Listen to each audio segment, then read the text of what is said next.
So we woke up the next day and walked back into the Jordan district to get in the omnipresent line to the Anne Frank house. We passed by several solemn canals, left calm after a chaotic Saturday night in the city. Despite the fact that we were at the museum an hour early, the line was still incredibly long. I walked past the enormous amusement park style line to grab breakfast for me and my dad. Very long line.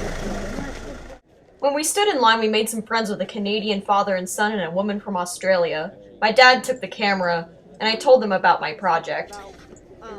What's going on in and around the town, how it was founded, history, and then current day stuff, so.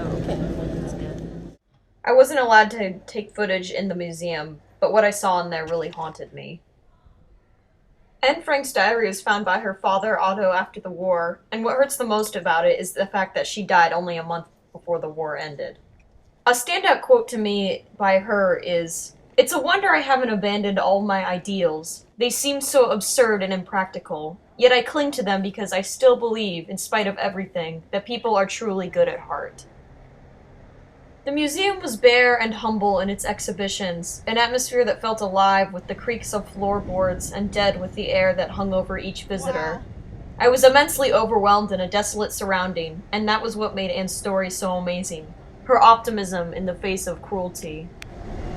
I don't know, whenever we think about writing a diary, it's like, we're always trying to make something profound, we're trying to make something like Anne Frank did, like her legacy, the fact that she was just writing about everyday life to keep herself sane, and now millions of people are lining up out the door waiting for hours just to see her story, just to even get a glimpse of it, you know? I spent a lot of the day quietly observing the world and the people around me, thankful for the opportunity and life I've been given. The city felt less frantic after my visit in the museum, and I finally saw the true depth of peace that the city had. Anne's story is remarkable because even as she faced a cruel, inevitable death, she never gave up. She never gave up her own life or considered death was her best option. Her perseverance for a life with freedom was most valuable to her, and she did not attempt to die to reach it. Anne is just a girl, not a hero, but her life in the face of danger is one that is hopeful, even when her life ended in a tragedy.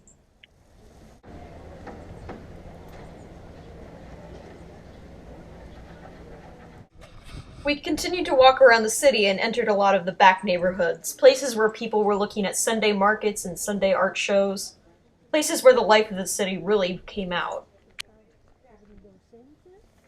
There were more neighborhoods than we expected. There were a lot of paths where we felt like real people truly lived their lives here.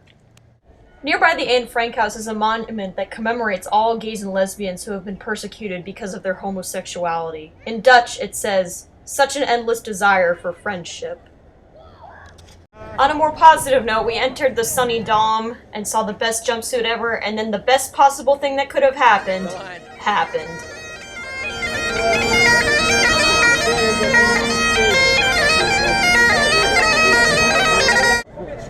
So I didn't know what just happened, but I think I maybe offended the bagpipe player. But he gave me his card.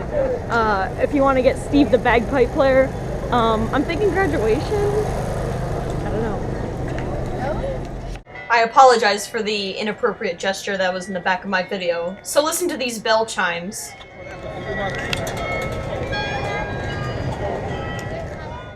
Later we ate at a restaurant that supposedly had the best Afro-Kuchen in the city. But at the end of the day, all I could feel was thankful to have visited this city. A paradoxical adventure of old and new, of safe and dangerous, of liberal and controlling. Traveling makes you remember that the most important lessons learned are not always from textbooks, but from the people around you.